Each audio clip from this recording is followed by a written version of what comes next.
This is your one and only 𝐕RSpark81 with your daily dose of video goodness, and welcome back to some more ARK Extinction. Today we're going to cover everything you need to know about the gacha. Let's get to it. Alright peeps, buckle up and sit back, get your popcorn, bookmark this video because you're going to have to come back to it. I am going to give you an absolute ridiculous amount of information, so pay close attention, take notes, bookmark it, whatever you got to do. We're going to start off with a couple of things here so you know what I'm talking about. First off, you see that animation there when he sits down like that? I'm going to refer to that from here on out as an eat. That's an eat. When they do that, they're consuming the stuff in their inventory and producing a crystal like you see there. So when you hear me say when they eat or when they perform an eat, that's what I'm talking about. Next thing you need to know. See those dark sparkles coming down, or falling down when it's back, I guess you could say?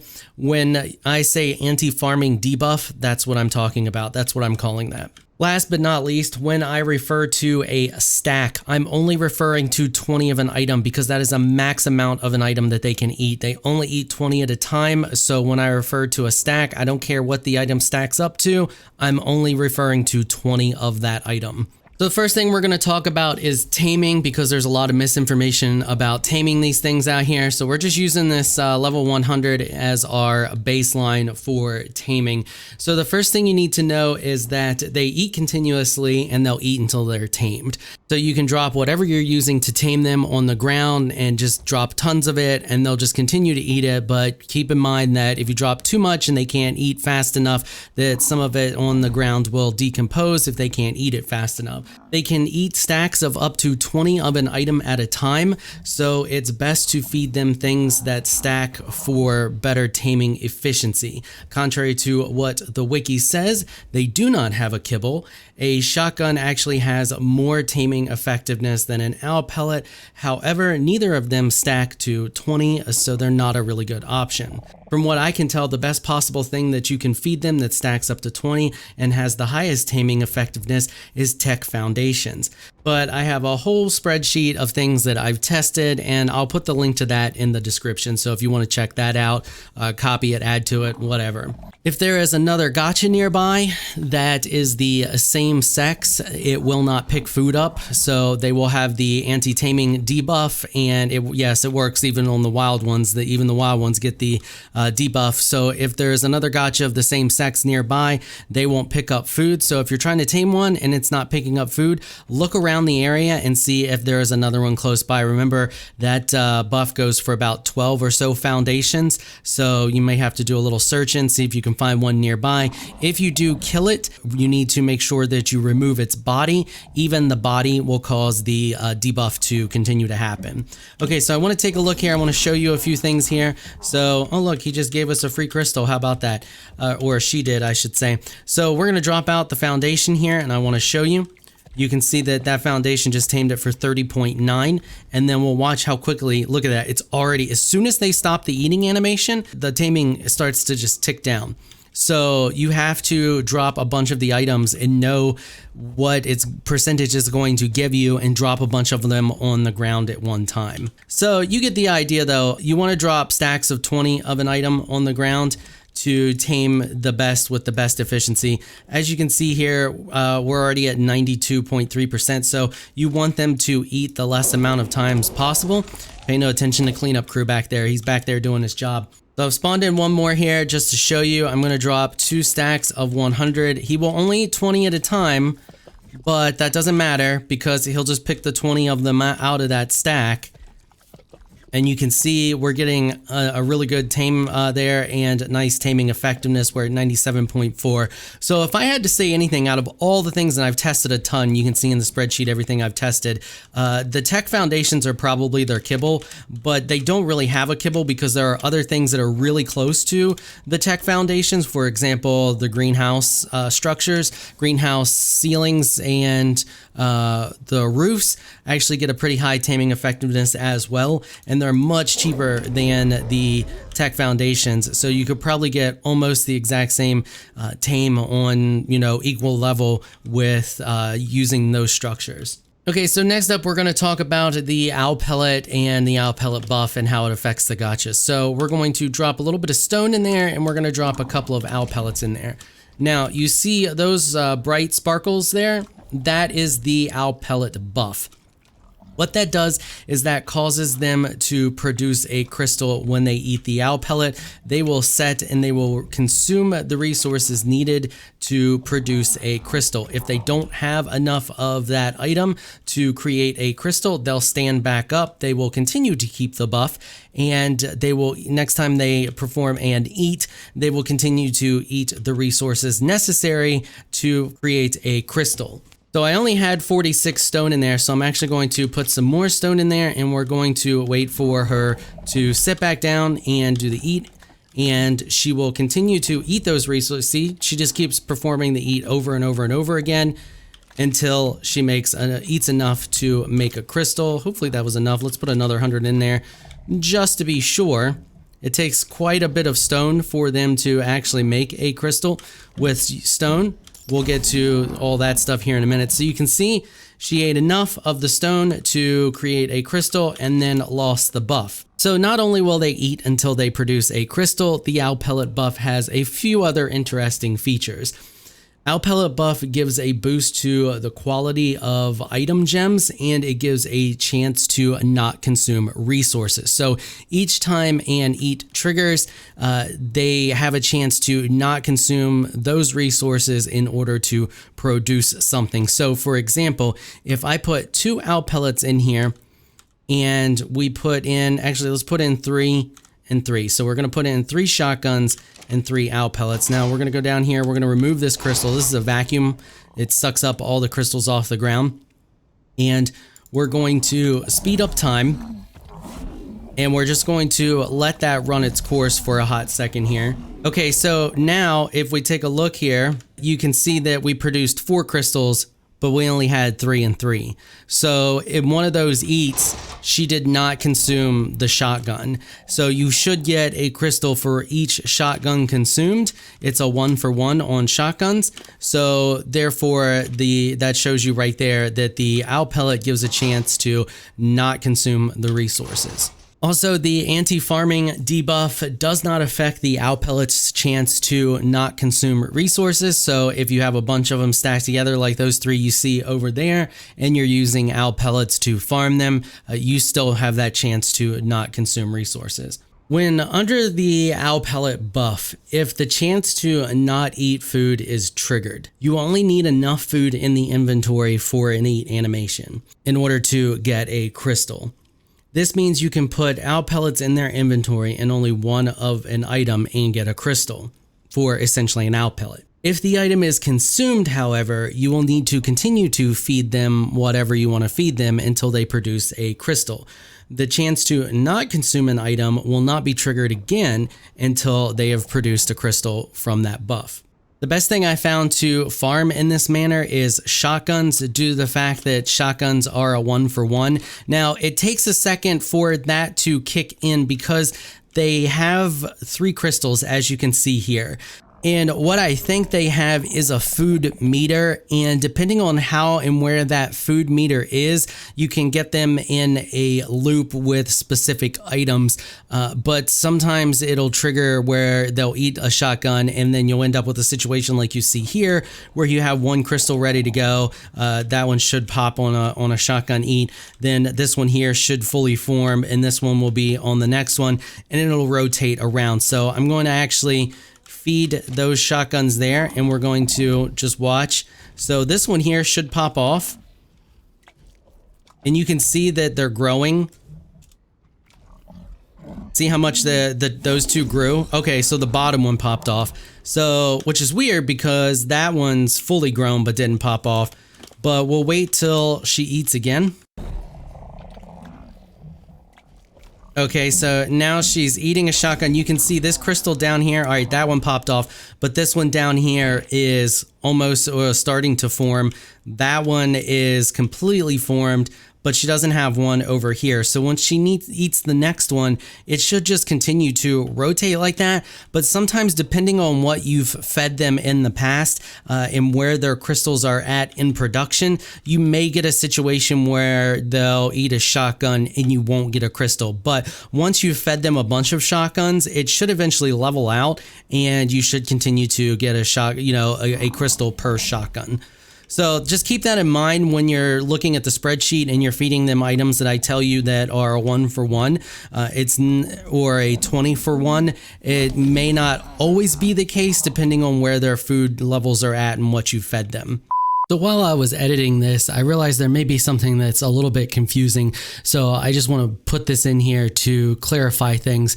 If you're using owl pellets to farm crystals, you can put anything you want in their inventory. You can put loads of berries in there, seeds, whatever you want. It doesn't matter, because once they have that buff from the owl pellet, they're going to eat the amount of resources they need continuously until they produce a crystal. So it really doesn't matter what you farm crystals with if you're using owl pellets. I just suggest the shotguns because they're a lower resource cost.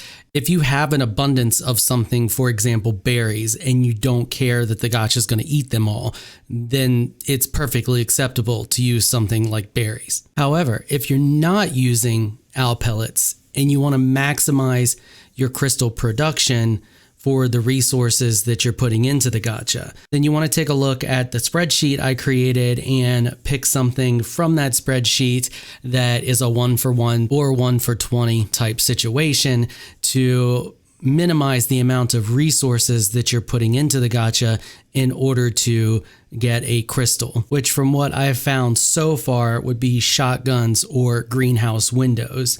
Shotguns are going to cost you a little more metal. Greenhouse windows are going to cost you a little more crystal.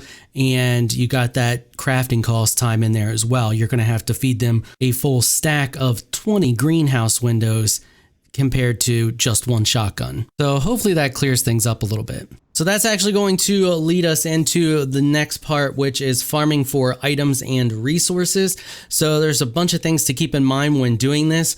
Harvest rates and crafting skill do not affect the amount of resources you get. Crafting speed increases the chance of getting item crystals. There's nothing you can do to make them produce the item crystals. You can only up the chance of getting one with an owl pellet and increasing their crafting speed. Other than that, it's a total random chance. Higher level resources and crafting items produce crystals faster, but does not influence the item crystals. Resource amount, however, is tied to the number of nearby gachas. The less you have within a 12 foundation radius, the more consistent your crystals and resources will be.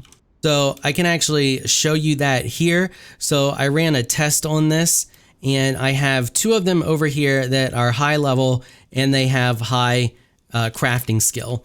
So on this one here, all of these vaults you see here, they were fed, and did it retain the name? Okay, so it didn't keep the name, but luckily I remember. So this side here was all shotguns. So I fed them shotguns. Well, I fed this one shotguns, and these are the crystals that we got out of 10 or 20 shotguns. So you can see here, we only got 3 of the item crystals in varying levels.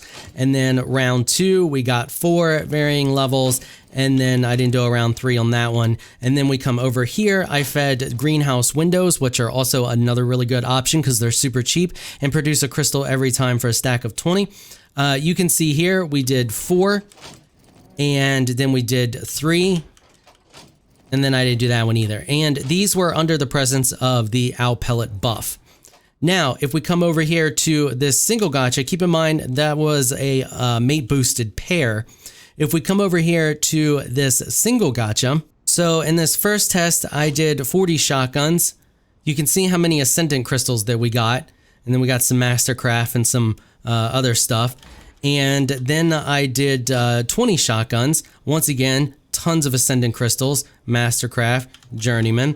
And then I did 10, and then that time, look at all those ascendant off of just 10 shotguns. So having a single gacha, if you're farming for crystal or item crystals, is going to be a much better option than having a mate boosted pair. The more you have together, the less you get and the less chance you get of getting an item crystal, and the lower level the item crystal is going to be. Also, it lowers your level of resources. So if we look here, these should all produce the same amount or the same resource. So 60 in that one. Over here, we have the mate boosted pair. We take a look at these. We got 60 and then 60 in that one. That one actually turned out pretty good. That one has varied in the past. But then we come over here to the ones that are in a group, and you'll see a big difference in the amount of clay that we get from these. So we'll grab one there. We got 26. We'll grab another one. We got 60 in that one. We'll grab another one. 38 in that one. 60 in that one. So it varies depending on how many you have close by. If I come down here to this large group that I have down here and I pull some of the crystals out of the vacuum thing that I have down here, you'll see that we get like just crap for resources. So I've run these guys for a while here. So you can see we got 10 of the green gems. That's terrible. I was getting 120 of those on our server the other day, and we'll do this one, 2 metal. And look at the size of the group I have here. So having a single gacha is, if you're farming for items or a specific resource, is going to be your absolute best bet. You can have plenty of gachas, all of them that you want. Just keep them in your cryo chamber or at a distance far away from the one that you are farming. When their food drops below 0.5 is when an eat is triggered. So if we watch here and watch that slowly tick down while I talk, you'll see that it'll hit 0.5 and then it'll go one. When it triggers to go down one more time, that's when she'll set and she'll eat. So you can keep that in mind when you're feeding them. Also, the food in here counts, or their stuff in their inventory counts towards their food. However, when they do not have stuff in their inventory to eat, they will eat off a trough, but they won't eat for crystal production. They'll just eat like a normal dino off the trough. When their food gets to like, what is it, below 80 or whatever it is for a normal dino, that's when they'll eat out of the trough and it'll work just like a normal dino. The only time that they eat like they eat here is when there is food present in their inventory. Also, lowering their hunger will not increase your crystal production. I have a mod here that actually gives a thing that I can feed her and it will lower her hunger. And you can watch that drop down. She won't eat any more frequently to fill that up. If there was a food trough nearby, she would eat to fill up her food, but you can see here for the crystal production, she eats just like normal. Once that drops, she'll eat, but this gives a lot more food. Remember, they're eating at least 20 at a time, is going to give them far more food, but it will, there, you can see that it just kicked in. She got a ton of food, but it doesn't kick in any faster because she is hungry. Another thing to keep in mind, if you level them up while they are performing an eat animation, it will cancel that eat animation, and if they have already consumed the food, you will just waste that food. So if she sits down and I hit one of these level buttons, I'm not, because she's my test subject for level 1 for crafting speed 100. If I was to level her up right now, she would jump back up, do her little happy animation. If she had already consumed the food, it would just waste that food. You won't get a crystal. So your best option is to not level them up when they have food in their inventory to eat. And so if you're going to level them up, just take out all the food. It's just safer, and then you can just put it back when you're done, or quickly level them before they sit down while you keep an eye on their food. All right, so next up, we're going to talk about the anti-farming mechanics, and that's having more than one close by to another. So if you take a look at the ones I have down there, that they don't want you to do that. They don't want you to set up any type of large gacha farm in the game. That's why they have this mechanic in here. And it makes sense, because it would be completely just, you would never need to leave your base if you had enough of these things. Like, you just hang out in your base for ages and farm everything you need from them. So simply all this is an anti-farming mechanic to keep you from setting something like this up. They want you to use them to supplement a single resource at a time. If you're having trouble get it or something like that, keep them in the cryo chambers, pop out the ones you need when you need them, and they don't want you having some giant farm like you see here. So they've done a lot of things to stop that from happening. Some that we've already touched on. You'll get less resources the more of them you have close by. They also eat way less frequently the more of them you have. So if I jump up here and get you a view of all of them, so they all have food in their inventory. I just checked. So if we speed up time here and you just watch, look how slowly, look at this. Nothing. No, they all have food in their inventory. Those ones up there that are mate boosted, or the single one, would have eaten 5 or 6 times or more by now. Now, this is times 10 speed, and not a single one of them has set yet. Not a single one has performed an eat. They haven't done anything. So you can't do it. It's just like, it's not worth the time or the effort to have them like this. You cannot set up a farm with them. And as I've touched on here and there while I was talking about other aspects of them, having the anti-farming debuff and having a bunch of them nearby reduces the amount of stuff you get, reduces how many times they set, also reduces the quality of the item crystals. So if they would normally be producing Ascendant because they're like level 300, have God tier crafting speed, and they always produce, Ascendant crystals for you. If you put a couple other ones nearby, it may only produce Journeyman. Now, if you notice here, the other two here don't have the anti-farming debuff being shown. They have it, but it won't kick in until they actually perform an eat animation. This one here has it because he's performed an eat. So if you have a bunch of them close by and you're like, oh, there's a bug and it's not working. No, it's still there. They have it. It'll show up once they perform an eat animation. They eat some of their food, stand back up, and that'll pop up over top of their back. So when you're using these things, your best option if you're farming for items is to just have a single gacha high level. High level makes a big difference in the amount of crystals that you will get that contain items and the level of those crystals. As you can see, those there are level 1s with 100 crafting speed. Then I have these over here that have much higher crafting speed, and I've run the test. Trust me, I've spent well over 24 or more hours testing these things and testing different aspects using control groups, scientific method, all that good stuff. So trust me on that one. Your best bet is to have a single gacha like you see over there.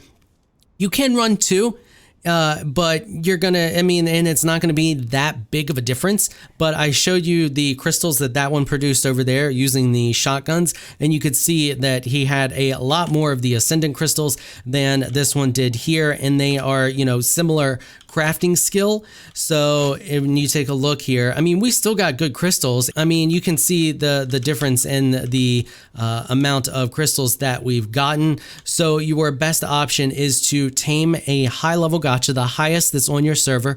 If you cannot use the tech foundations because you're not at tech yet, try to use the greenhouse ceilings. They give really high. Look at the spreadsheet that I've created, that once again, that link will be in the description. See what is the highest item that you can craft for the best cost that you can afford, and tame them with those. Do the math, see how many you're going to need, drop them all at one time, make sure that it's eating fast enough and it's not going to decay while it's setting on the ground, and you can pick it back up, redrop it real quick to refresh it, but you got to do it before they finish that eat animation, because once they do, they will immediately start to drop their taming. All right, I think I've covered everything. This has been one heck of a video, one heck of a past couple of 4 days studying these things. If I missed anything at all that you have a question about, please ask it in the comments, and trust me, there's a pretty good chance I can answer it. I feel confident that I know pretty much everything there is to know about these dang things,